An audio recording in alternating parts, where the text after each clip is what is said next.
El océano tentador y las playas de arena de Aruba han significado un peligro para un estadounidense más de una vez. En definitiva, no cerramos los ojos y soñamos con algo así. Recibí la llamada de Yvonne. Dijo que no podía encontrar a Max. Ahí lo supe. No regresaría a casa con nosotros. Una familia devastada.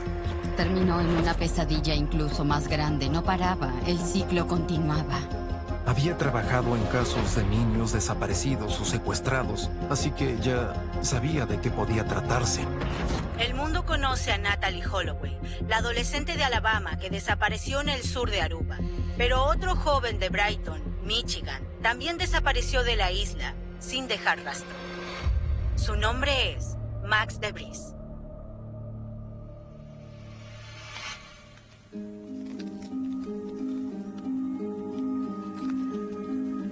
Max era muy inteligente. Era muy aventurero. Les agradaba a todos, tenía muchos amigos. Max era mi hermano mayor. Era 2 años mayor que yo. Sin dudas, diría que fue un niño popular. A todos les agradaba y giraban alrededor de él. Les aseguro que ese niño no era tímido, era extrovertido. Era un chico muy apuesto, era conversador, era chistoso. Hasta el punto de que era difícil disciplinarlo porque tenía un buen sentido del humor. Max DeVries creció en Brighton, Michigan, un suburbio seguro y acaudalado de Detroit. Le encantaba el mar. Era bueno nadando. Teníamos un velero cuando éramos pequeños, así que pasábamos mucho tiempo en el agua. Lo que sea que hiciéramos en el mar, lo disfrutábamos juntos. Fue más de lo que pude soñar. Mi matrimonio, mi vida familiar, fuimos bendecidos. Mi papá, él fue probablemente una de las personas más amorosas que he conocido, y él se aseguró de construir recuerdos con nosotros porque creo que sabía que tampoco estaría mucho tiempo aquí. Noviembre de 2002. La vida idílica de la familia DeVries dio un giro cuando el padre de Max, George, murió de repente por un ataque cardíaco. Sin dudas fue raro crecer después de eso porque nadie puede entender realmente por lo que uno está pasando. Fue muy difícil y triste durante mucho tiempo. Aún lo es. Aún lo es. Mayo de 2004. Yvonne llevó a Max de 14 años y a Dominique de 12 años a Aruba. Necesitaban ese viaje para que la familia sanara después de la trágica muerte de George. Creo que la idea era que pasemos tiempo en familia y que hagamos algo juntos desde que mi papá falleció. Nos emocionaba estar en el sol y cerca de cualquier playa. Ahí era donde nos sentíamos más cómodos y más felices. Llevamos a quien llamó la tía Pat para que me ayudara a cuidar a los niños. Así que fue de gran ayuda y fue otro par de ojos. Hacíamos las actividades típicas de la playa. En general, no hacíamos nada más que quedarnos en la playa. Unos días después de llegar, Max estaba jugando billar cuando conoció a un huésped estadounidense que tenía 30 años. Había mucha diferencia de edad. Solo estaban jugando billar, estábamos de vacaciones. El joven hombre le presentó a Yvonne a su padre adoptivo. Creo que su padre tenía 50 y pensé que tendría algo en común para hablar con la tía Pat. Dijo que fueron de vacaciones para celebrar el aniversario de adopción. Y al día siguiente hicimos parabelismo todos juntos. Cuando regresamos, le dijeron a Max para pasear en moto acuática. Así que el hijo salió con Max el primer día. Regresaron y todos fuimos a cenar. Al día siguiente, la familia DeVries se estaba relajando en la piscina del hotel. El padre llegó con un libro y una toalla y le preguntó a Max si quería pasear en moto otra vez. Yo le dije que ya lo había hecho y Él me dijo que quería pagarle a Max la excursión. Max quería ir y le emocionaba hacerlo otra vez, así que le di permiso para ir. Se suponía que el paseo en moto duraría 45 minutos. Pasó más de una hora y Max y el hombre no habían regresado. Así que fui a verlo a la playa y los estaban buscando con binoculares en el agua. Y en ese momento creo que lo supe. Incluso antes de saber que algo pasaba, sabía que algo estaba mal. Y todo cambió después de eso.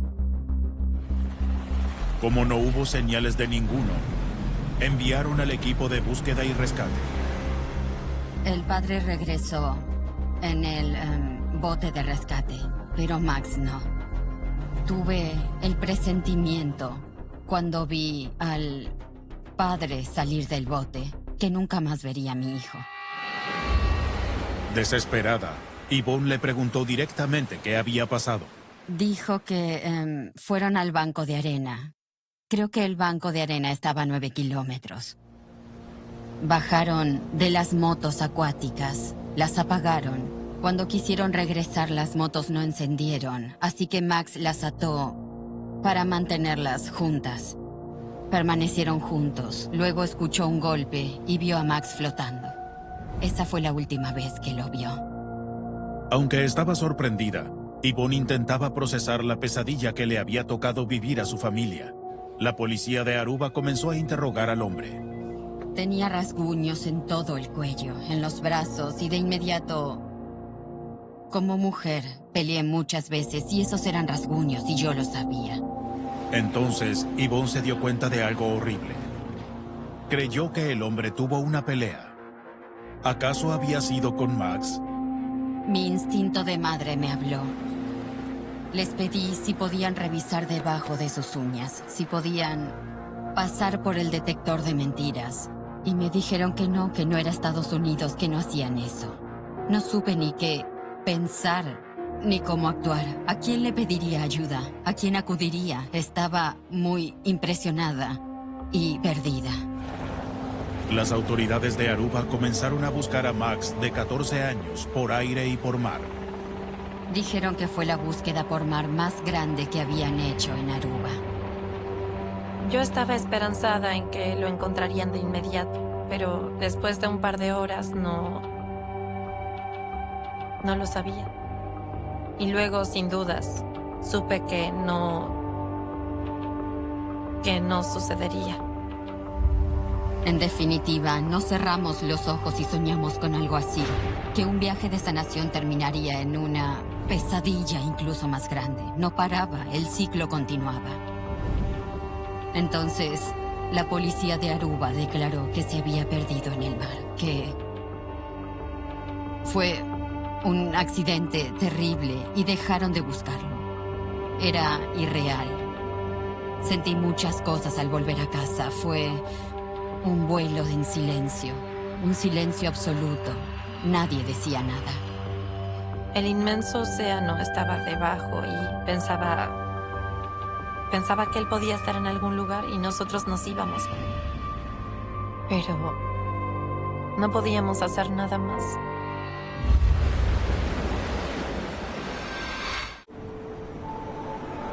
De luto y de regreso en casa desde Aruba sin Max, Yvonne de Vries y Dominique tuvieron que afrontar lo que conllevaba su nueva realidad.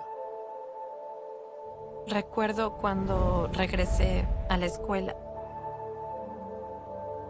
Todos sabían que algo muy grave había pasado, pero yo no quería hablar de eso con nadie y nadie quiso preguntarme cómo estaba y solo me miraban mucho.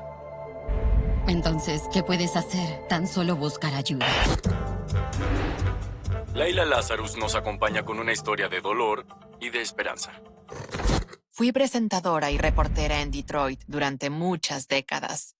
Y mientras trabajaba en una historia de salud en un centro comercial, noté que una mujer y su hermosa hija me estaban mirando Poco después, se me acercó, se presentó y me dijo que tenía una historia para mí. Hay que apreciar lo que uno tiene, porque no sabe si en un instante todo desaparecerá. Sentí mucha pena por ella. La vida la golpeó 2 veces. Perdió a su esposo y luego a su hijo de 14 años. Hace 2 años, 2 días antes de su 13º aniversario, el padre George... No veo la hora de enseñarle esto a tus novias. Tiene semillas en el cabello. murió de un ataque al corazón. Ahora Yvonne tiene que mantener a esa familia unida sola. La vida de Yvonne era su familia, eso estaba claro. Cuando fui a su casa, cuando vi las fotografías de su familia, me quedó claro que la familia era todo para ella, su esposo y sus 2 hijos. Y perder eso para ella fue como perder la vida. De inmediato supe que quería ayudar a esa mujer. ¿Qué podía hacer? Mucha gente quería ayudar, pero no sabían cómo hacerlo. Necesitaban la ayuda de alguien que viera más allá de la intuición de una madre. Y encontrar a alguien que me ayude fue una lucha. Los abogados le dijeron a Yvonne que cualquier investigación sería complicada por las leyes marítimas y el hecho de que el incidente se dio fuera del país. Estaba desesperada. Quería que el resto la escuchara. Yvonne estaba destrozada, confundida, luchaba. Y luego supimos de Natalie Holloway. La desaparición misteriosa de una joven estadounidense. Un estudiante brillante desapareció de la nada mientras estaba de viaje de promoción. La policía recorre las playas de Aruba en busca de señales de Natalie Holloway. Y no es que solo nos enteramos de Natalie Holloway. Era cobertura nacional. Las 24 horas, durante semanas, fue lo único que se escuchaba, lo que pasaba en todos lados. Mientras las fotografías de Natalie se proyectaban en las pantallas de televisión y en los periódicos del mundo, la desaparición de Max un año antes era prácticamente desconocida.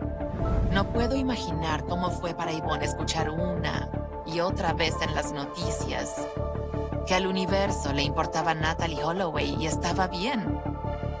Pero a nadie le importa lo que le pasó a Max.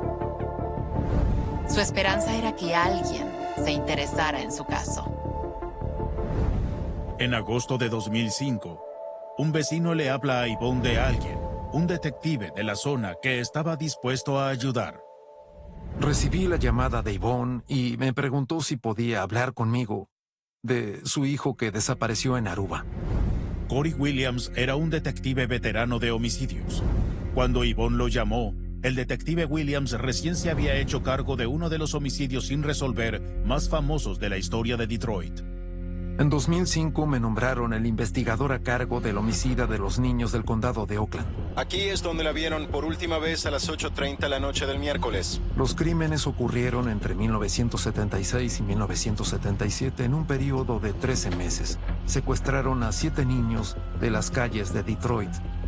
Los detuvieron durante varios días, pero al final se deshicieron de sus cuerpos en las calles. Entonces fue el caso más horrible de la historia de Detroit que involucrara la muerte de niños. Así que invité a Yvonne a mi casa y trajo unos documentos que había recolectado de Aruba, entre ellos informes de la policía. Entonces hablamos de lo que le había pasado a su hijo y de inmediato como había trabajado en casos de pedofilia y niños desaparecidos o secuestrados. Se me erizó el cabello porque ya sabía de qué podía tratarse todo eso. El detective Williams revisó las declaraciones que el hombre le hizo a la policía de Aruba sobre lo que le había pasado a Max en las motos acuáticas. Y de inmediato comencé a notar obvias incongruencias en la historia que el hombre le contó a la policía. Esa fue una señal de alerta. La verdad es fácil de contar una y otra vez, pero las mentiras no. En la primera declaración, ese hombre dijo que en algún momento, después de estar a la deriva, Max dejó ir su moto y comenzó a nadar hasta la orilla. En la segunda declaración, 3 días después, dijo que Max dejó ir su moto y simplemente flotó por el mar. Dijo que intentó llamarlo, no respondió, pero vio que tenía los ojos abiertos. En ese momento, mientras Yvonne estaba en su casa, el detective Williams llamó para averiguar sus antecedentes. Cory fue hasta la mesa de la cocina. Me miró durante un segundo y dijo, todo lo que sientes está bien, son unos tipos malos. Lo arrestaron en California en 1981 por crímenes relacionados con niños. Después de descubrir esos crímenes, pedí una copia del informe de arresto de la policía. Y, para sorpresa de todos, la víctima del caso fue su hijo adoptivo con el que había viajado, y otra vez esa fue una alerta total. ¿Por qué este niño seguiría frecuentando a este hombre? Según el informe que consiguió el detective Williams y que luego verificó por su cuenta, el joven, que tenía 14 años en ese momento, aseguró que su padre adoptivo lo había abusado. El detective Williams no encontró registro de cómo se adjudicó el caso, pero tenía sus propias teorías. Lo primero que pensé es que ahora estaban trabajando juntos para acosar a jóvenes, y creo que eso fue exactamente lo que pasó con Max. Los crímenes entre chicas pueden... Mientras el detective Williams revisaba las declaraciones que el hijo adoptivo le había hecho a la policía de Aruba, descubrió detalles más perturbadores. Encontré algunas inconsistencias en la declaración del joven ante la policía. En una de ellas les dijo a las autoridades de Aruba que su padre nunca había sido arrestado. Él fue víctima de su padre y un oficial del sheriff lo esposó en 1981 por abusarlo. Cuando habló con la policía de Aruba, mencionó que era un hombre heterosexual y que nunca había tenido relaciones sexuales con un hombre o un niño. Simplemente lo dijo. Cuando Max y el hombre mayor desaparecieron en el mar, las autoridades fueron al hotel y buscaron al hijo adoptivo. Ellos tocaron la puerta del hijo, pero nadie respondió. Después de que lo rescataron y llevaron a la orilla, de pronto el hijo apareció en la playa e Yvonne le preguntó, ¿dónde has estado? Te estuvieron tocando la puerta. Y dijo que estaba borracho, se quedó dormido y no escuchó la puerta. Creo que el hombre mayor se llevó a Max, pero el menor le dio el encuentro en algún lugar. Así le hacían lo que querían. Y se deshicieron de él. Más de un año después de la desaparición de su hijo Max en Aruba, los peores miedos de Yvonne DeVries ahora eran realidad. Solo le tomó unos minutos a Cory hacer esa llamada y descubrir que el padre tenía acusaciones en su contra por acosar a un niño. ¿Por qué el gobierno de Aruba no hizo lo que él hizo y lo descubrieron? No sé por qué la policía de Aruba no hizo un buen trabajo. Quizás quisieron que se fueran de la isla, quizás pensaron en el turismo, quizás querían desentenderse del caso y aceptaron las declaraciones como estaban. El turismo es la industria principal. Y por supuesto querían que esto se olvidara. Por supuesto querían decir que se cayó de la moto y se ahogó. Después de que comencé a encontrar estas alertas rojas y leí las inconsistencias y mentiras de estos dos hombres, creí que este caso debía ser investigado por alguien en Estados Unidos.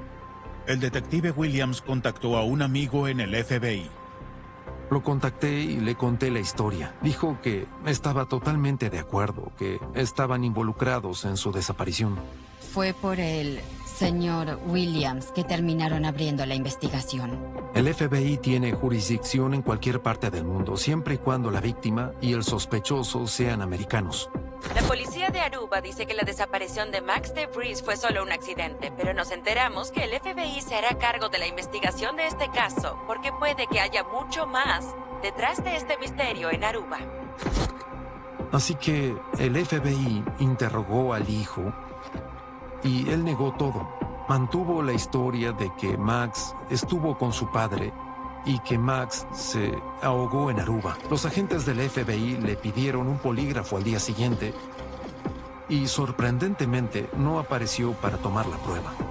Eso me dice que no lo iba a pasar. Lo he visto muchas veces en mi carrera. Antes de que el FBI siguiera con la investigación, les quitaron el caso. Dijeron que necesitaban que todos los agentes trabajaran en terrorismo y se olvidaron del caso. Por un momento pensamos, sí, hay esperanzas. Y luego, todo volvió a cero. Ninguno de los dos hombres han sido acusados por estar involucrados en la desaparición de Max.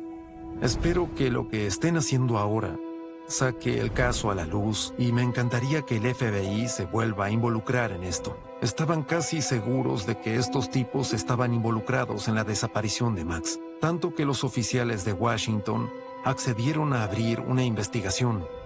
Yvonne y Dominique quieren que se haga justicia. Quiero un fin para esta historia. Esos hombres saben lo que le pasó a mi hijo. Fue más que solo un accidente de moto. ¿Cómo se puede dormir sin saberlo? No puedo ni imaginarlo. No está bien. No puedo imaginar la fuerza y la mentalidad de alguien que no lo sabe. Hasta ahora no tiene un certificado de muerte.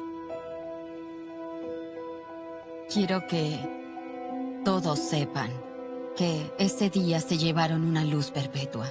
La vida de Max tuvo un giro muy triste y perverso. Pudo contribuir con tantas cosas, pero no tuvo la oportunidad. Si me pongo a pensar en qué fue lo que pudo haber pasado, cómo fueron sus últimos momentos, no imagino nada bueno. Nos lo robaron porque quería experimentar en la vida, pero por desgracia él ya no podrá hacerlo.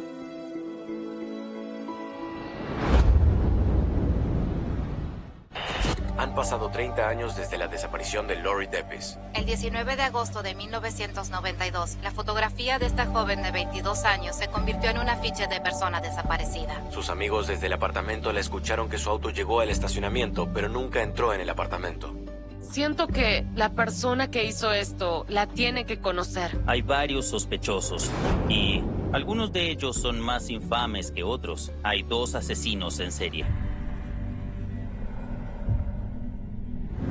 Nacida en 1971, Lori Depis creció en Fox Valley, en Wisconsin.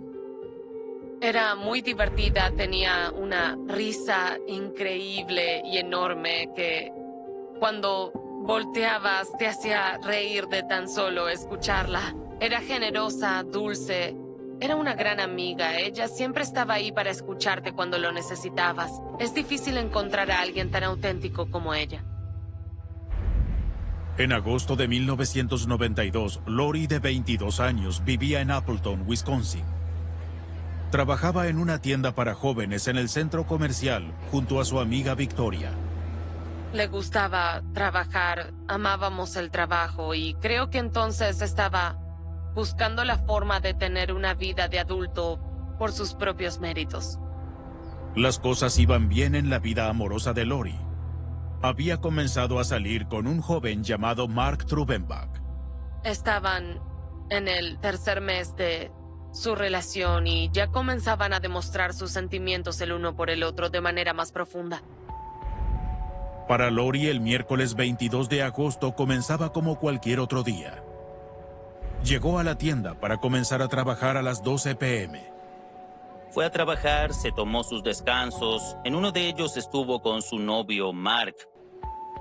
Y estuvieron mirando un anillo que le había gustado a Mark y decidieron dejar una seña. Luego, ella regresó a trabajar. Después dijo que no esperaría para comprar ese anillo, que lo compraría ya y se lo daría de sorpresa a Mark. Ese día le llamé la atención por comprar el anillo que quería darle a Mark, porque dije, Lori, no tienes tanto dinero. Me dijo, lo sé, pero no es tan caro. Lori hizo planes para salir con Victoria y otras amigas esa noche. Quedaron primero en encontrarse en el apartamento de Mark. Ella y otra trabajadora cerraron la tienda cerca de las 9 p.m., pero tuvieron problemas con el nuevo sistema de contabilidad, así que Lori intentó arreglarlo con Victoria por teléfono desde el apartamento de Mark. Poco antes de las 10 p.m., ella y su amiga con la que cerró la tienda salieron del lugar. Se subieron a sus autos y manejaron en direcciones opuestas. Lori llegó al complejo de apartamentos de Mark en Menasha 15 minutos después. Escuché que estacionó su auto. Tenía un Volkswagen Rabbit compacto y en esa época el sonido del motor era muy distintivo.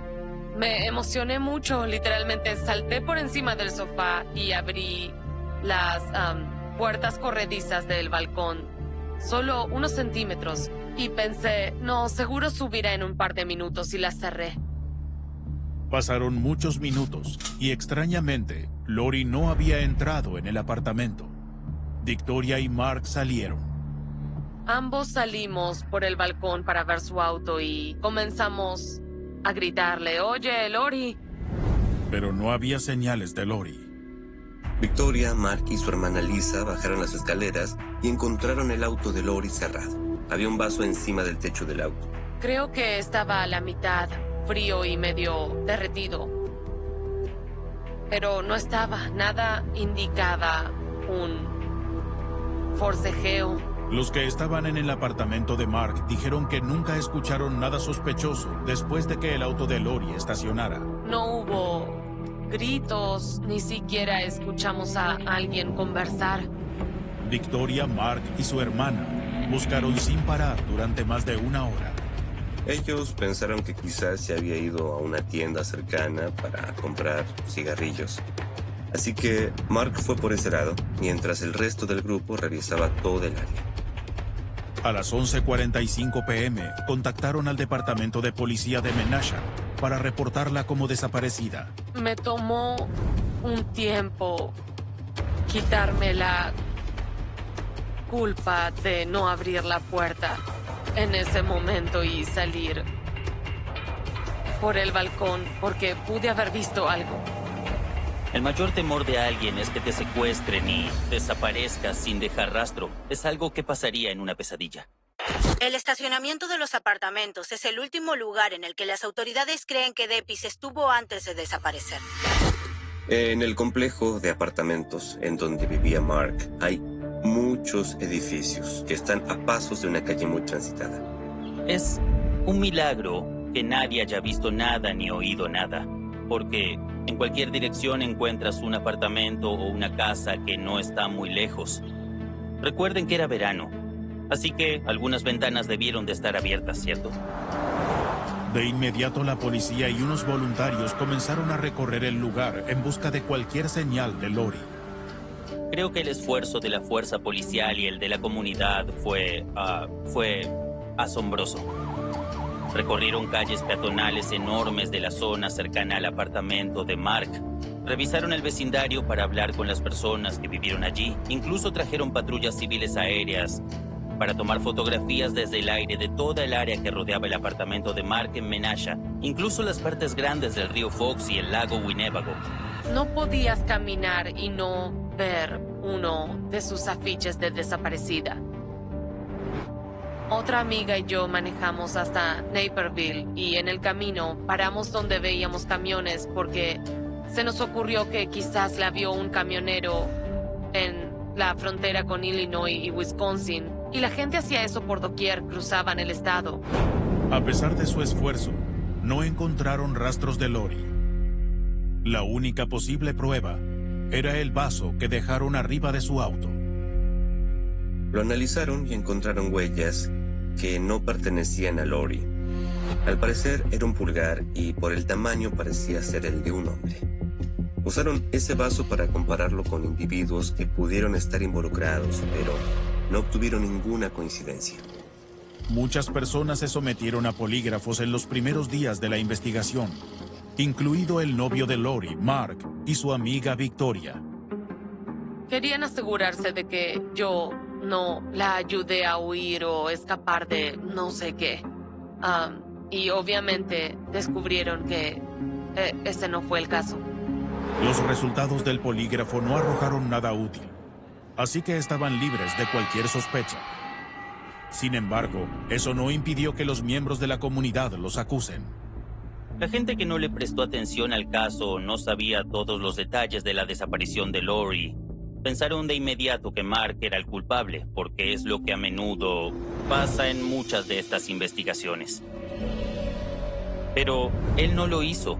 Él estaba adentro con muchas otras personas. Así que creo que fue algo muy injusto que sospecharan de él. Pocos meses después de que Lori desapareciera, un hombre de 19 años que Lori conocía del centro comercial apareció en el radar de la policía. Había estado inscrito en un lugar cerca de Fox Valley que se encargaba de rehabilitar a jóvenes problemáticos. Ya había salido y conseguido un trabajo en el centro comercial. El día en que Lori desapareció, el joven le había pedido una cita. Y Lori, muy educadamente, lo rechazó y le dijo que lo sentía, pero que ya tenía un novio. La noche de la desaparición de Lori, este joven tenía planes de ir a casa de un compañero después de terminar su turno en el centro comercial. Debió de estar en donde vivía esta persona a las 9:20 como mucho. Creo que llegó cerca de las 11:30. Cuando por fin llegó, su comportamiento hizo que dos jóvenes se sintieran extremadamente incómodas. De hecho, se fueron quizás 30 minutos después de que él llegó. No querían estar cerca de él. Dijeron que empezaba a actuar raro, que estaba ansioso. Agarró una hoja de papel y comenzó a dibujar caricaturas en ella.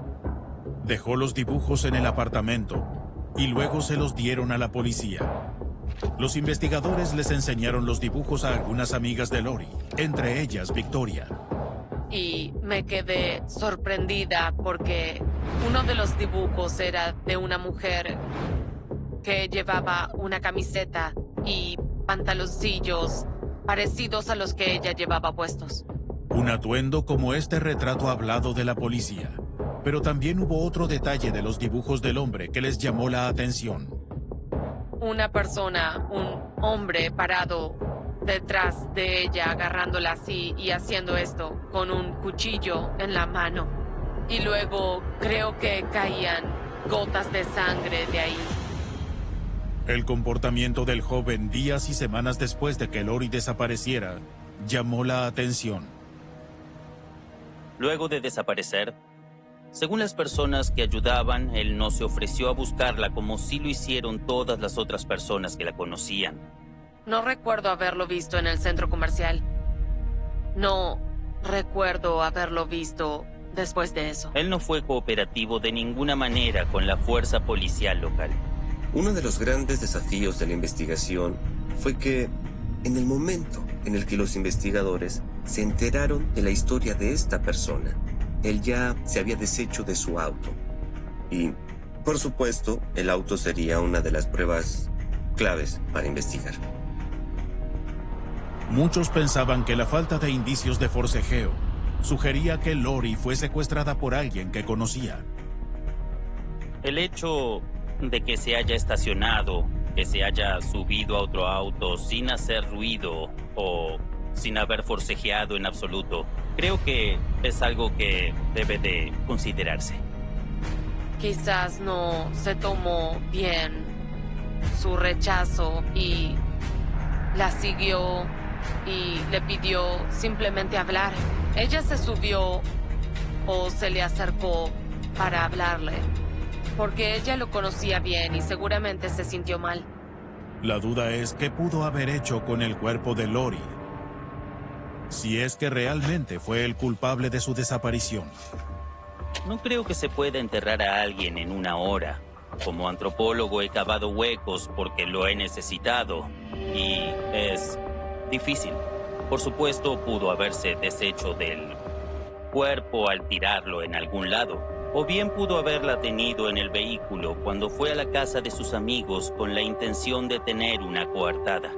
También se dijo que como el río Fox está en este estado y tiene una corriente muy rápida, es muy difícil que alguien bucee ahí. Así que el apartamento en donde se supone que estaría estaba cerca de ese río. He caminado mucho por ese río. Y le he hablado. No voy al río para hablarle porque sé que está ahí. Voy al río porque fluye y espero que mis palabras la alcancen. Pasaron muchos años con pocas pistas del caso, hasta noviembre de 2010, cuando hubo un gran avance. La policía de la ciudad de Menasha dice que este hombre acusado de secuestro, Larry DeWayne Hall, ha confesado que secuestró y mató a Davis. El hombre de 48 años cumple una cadena perpetua en la prisión de Carolina del Norte. Según la policía, Hall le dijo que conoció a Davis en el centro comercial Fox River en donde trabajaba. La siguió cuando conducía al apartamento de su novio en la ciudad de Menasha. La secuestró y la mató. Según a quien le preguntes, Larry DeWayne Hall puede ser un impostor que quiere que todos piensen que fue el culpable de matar a muchas personas o es uno de los asesinos en serie más exuberantes de la historia del país. Era conocido por su fanatismo hacia la guerra civil y por recrear la Revolución Americana, viajaba por el país y participaba en un régimen de Indiana. Al parecer, mujeres desaparecían en estos lugares o bastante cerca de ellos. Escuché su nombre por los secuestros del área y todos se preguntaban si estaba en la ciudad en ese momento.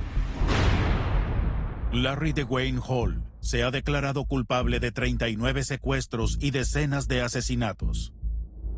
Lo conectaron con la desaparición de Lori en 1994, cuando revisaron su furgoneta por relacionarse con el asesinato de una niña de 15 años en Illinois llamada Jessica Roach.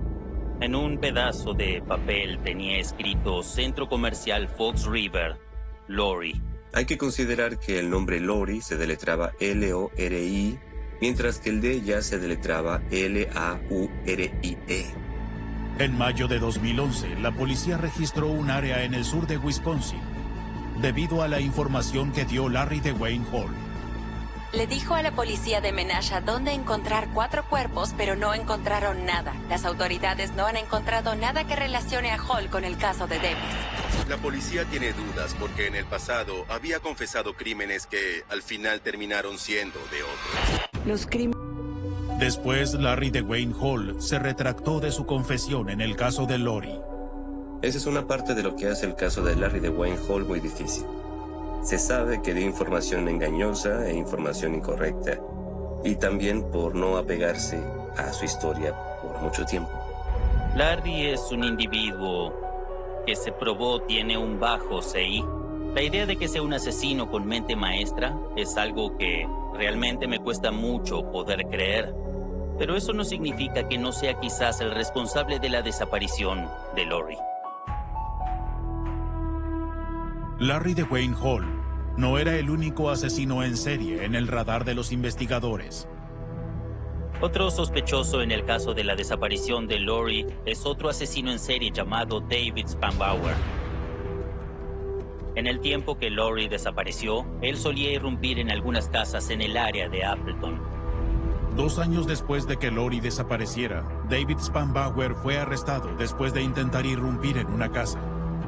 Días después, confesó haber asesinado a Cora Jones, de 12 años, Trudy Jeschke, de 21 años, y Ronell Eichstedt, de 10 años, pero negó estar involucrado en la desaparición de Lori. Se tenía que reportar con un oficial, y en la noche en la que Lori desapareció, había pedido permiso para viajar a Minnesota, para lo que hubiese tomado el camino que está cerca de donde desapareció Lori. Cuando la noticia del arresto de David Spanbauer se hizo pública, una amiga de Lori que trabajaba en el centro comercial le dijo a la policía que creía que Spanbauer la seguía años atrás. Esta mujer ya falleció, pero su madre habló con el doctor Jordan Karsten y con Matt Hiskes en su podcast Cold Case Frozen Tundra. David Spanbauer entró y le preguntó por aceites para masajes y fue muy raro con ella. Luego visitó a esta mujer a menudo en su trabajo y una noche ella salió de ahí y vio a David Spanbauer y corrió hacia ella. Ella corrió a su auto y lo vio dar la vuelta por el centro comercial en su auto. La siguió, ella manejó muy rápido y él seguía atrás. Al final giró de repente a la izquierda y lo perdió, pero sin duda sintió que escapó de algo muy grave esa noche. Al día siguiente, fue y le dijo que no vuelva a intentar escapar de él. Y textualmente le dijo, ¿sabes lo que les hago a las que intentan escapar de mí? Y tanto le asustó que renunció a su trabajo y no volvió más. Todavía no sabía el nombre del sujeto, no sabía nada de él. Después, de que David Spanbauer fuera arrestado por 3 asesinatos, vio una fotografía de él y reconoció que era el hombre que la acosaba en su trabajo. La amiga de Lori fue a la policía muchos años después de que Lori desapareciera, y esta mujer estaba completamente segura de que durante ese tiempo él la perseguía por el centro comercial. Lo había visto mientras tomaba sus descansos con Lori. Pero a la amiga y compañera Victoria no le convencía esta pista. No recuerdo a un hombre mayor en nuestra tienda. No recuerdo a nadie raro que a menudo estuviera en frente de la tienda, en las banquetas. Creo que, por desgracia, David Spanbauer estaba obsesionado con esta otra chica y desquitó esa agresión con quien sea que él haya secuestrado. Pero no creo que él haya secuestrado a Lori. Aunque siempre está la posibilidad de que alguien que no se haya investigado esté involucrado en este tipo de crimen, los 3 sospechosos principales de este caso son Larry DeWayne Hall, Frank David Spanbauer o el joven que Lori conoció en el trabajo.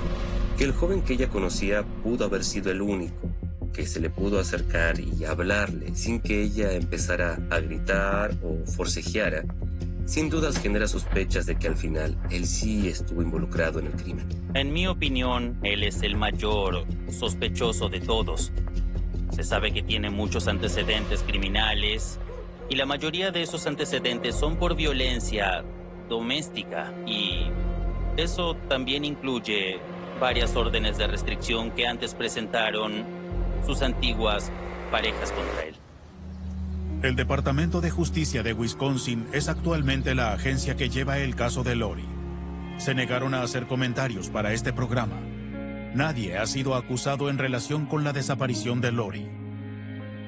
Si tienen información relacionada con el caso, les pido de todo corazón que intenten contactarse con la policía, con nuestro podcast, que compartan esa información. Si hay alguna prueba, aunque pequeña, que abra este caso, le dará un cierre a la comunidad, a la familia y a sus amigos y a toda la región de Wisconsin que durante décadas ha buscado una respuesta en vano. Odio que no esté aquí. Odio que no hayamos podido criar a nuestros hijos juntas. Que sean unidos como lo éramos nosotras. Odio tener que dar entrevistas como esta. Porque aún no hay respuestas. Solo quiero seguir adelante. Doblado al español en BSI Ibiza.